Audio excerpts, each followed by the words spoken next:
Hi hello అండి. ఇవాల్టి వ్లాగ్లో శ్రావణ మాసం ప్రారంభమైంది కాబట్టి శ్రావణ మాసం విశిష్టత గురించి ఏ పండుగలు వస్తాయి అనే టాపిక్ పైన ఈ వ్లాగ్ అండి. శ్రావణ మాసం అంటే శుభమాసం. శ్రావణ మాసాన్ని నభో మాసం అని కూడా అంటారు.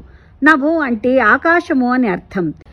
శ్రావణ మాసము జూలై 25న ప్రారంభమై ఆగస్టు 23న ముగియనుంది. పండుగలకు పూజలకు ఎంతో విశేషమైన శ్రావణ మాసము విశిష్టత గురించి తెలుసుకుందాము. హిందూ సాంప్రదాయంలో శ్రావణ మాసం విశిష్టమైనదిగా భావిస్తారు. చాంద్రమానం ప్రకారము తెలుగు మాసాలు 5వ మాసము శ్రావణ మాసము. పౌర్ణమి తిథి రోజు చంద్రుడు శ్రవణ నక్షత్రంలో ఉంటాడు కాబట్టి ఈ మాసానికి శ్రావణ మాసము అని పేరు వచ్చింది. అలాగే స్థితికారకుడైన శ్రీ మహావిష్ణువు యొక్క జన్మ నక్షత్రం కూడా శ్రవణ నక్షత్రం కాబట్టి శ్రావణ మాసం అని కూడా చెబుతారు. ఈ మాసంలో చేసే పూజలు ఎంతో విశిష్టమైనవిగా హిందూ ఆచారాన్ని పాటించే వారి నమ్మకము. దేవతలకు అత్యంత ప్రీతికరమైన మాసము శ్రావణ మాసము. ఈ మాసంలో చేసే పూజలు వ్రతాలు ఎంతో విశేషమైనవిగా భావిస్తారు. ఈ నెలలో వచ్చే సోమవారాలు, మంగళవారాలు, శుక్రవారాలు, శనివారాలు ఎంతో పవిత్రమైనవి. ఈ నెలలో వచ్చే ముఖ్యమైన పర్వదినాలు నాగపంచమితో మొదలుకొని వరలక్ష్మి వ్రతము, జంధ్యాల పౌర్ణమి, రాఖీ పండుగ, కృష్ణాష్టమి, పోలాల అమావాస్య, పుత్రద ఏకాదశి, దామోదర ద్వాదశి, వరాహ జయంతి, హయగ్రీవ జయంతి ఇలా అనేక పండుగలు వస్తాయి. శ్రావణ మాసము చంద్రుడి మాసం కూడా. చంద్రుడు మనఃకారకుడు అంటే సంపూర్ణముగా మనస్సు మీద ప్రభావము చూపే మాసము. ఈ మాసమందు రవి సంచరించు నక్షత్రముల ప్రభావము చంద్రుని మూలకముగా మన మీద ప్రభావం చూపుతుంది.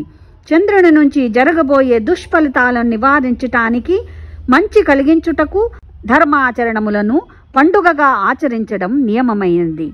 మనస్సు మీద మంచి ప్రభావం ప్రసరించి పరమార్థము వైపు మనస్సును తిప్పుకొని మానసిక శాంతి పొందడానికి, ప్రకృతి వలన కలిగే అస్తవ్యస్త అనారోగ్యము నుండి తప్పించుకోవటకు, ఆరోగ్యము పొందడము కోసము శ్రావణ మాసంలో వచ్చే పండుగలు నిర్దేశించిన ఆచారాలను పాటించడం ముఖ్యోద్దేశమైనది.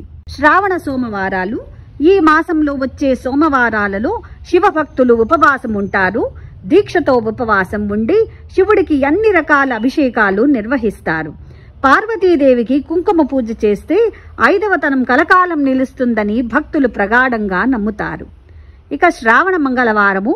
శ్రీకృష్ణుడు ద్రౌపదీదేవికి, నారద మునీంద్రుడు సావిత్రీదేవికి ఉపదేశించిన మంగళగౌరీ వ్రతము ఈ మాసములో ఆచరించడం ఎంతో ప్రాశస్త్యమైనది. మంగళగౌరీ కటాక్షము ఏ స్త్రీలపై ఉంటుందో వారికి వైధవ్య బాధ ఉండదు. సర్వవిధ సౌభాగ్యాలతో వారు వర్ధిల్లుతారు.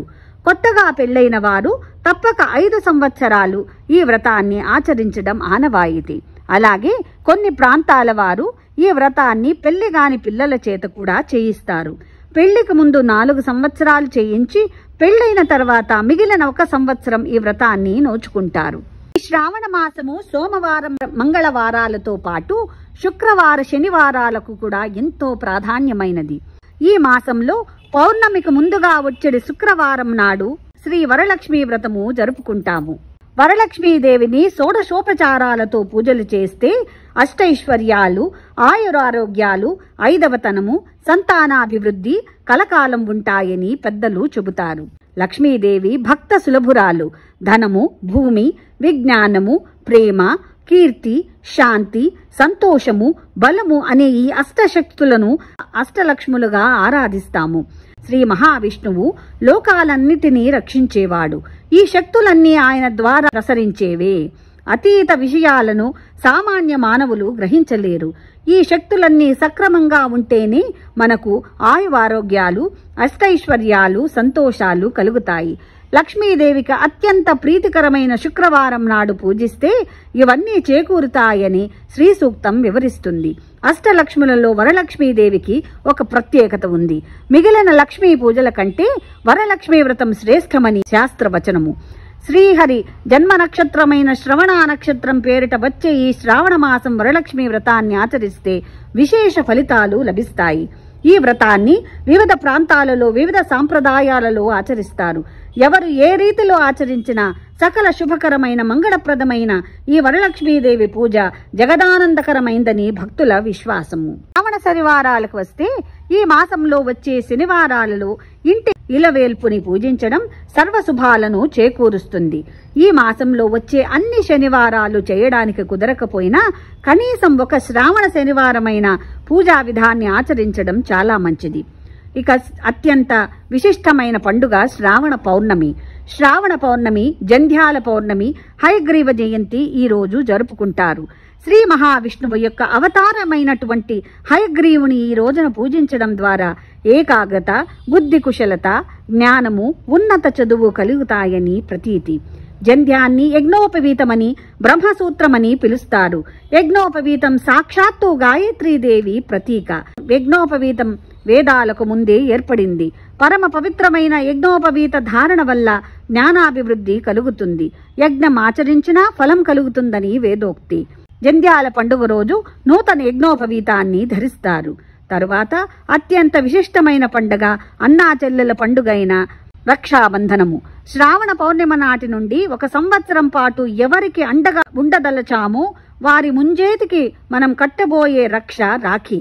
దైవం ముందుంచి పూజించి ఆ పూజాశక్తిని గ్రహించిన రక్షికను అపరాహ్న సమయంలో కట్టడం చేయాలి.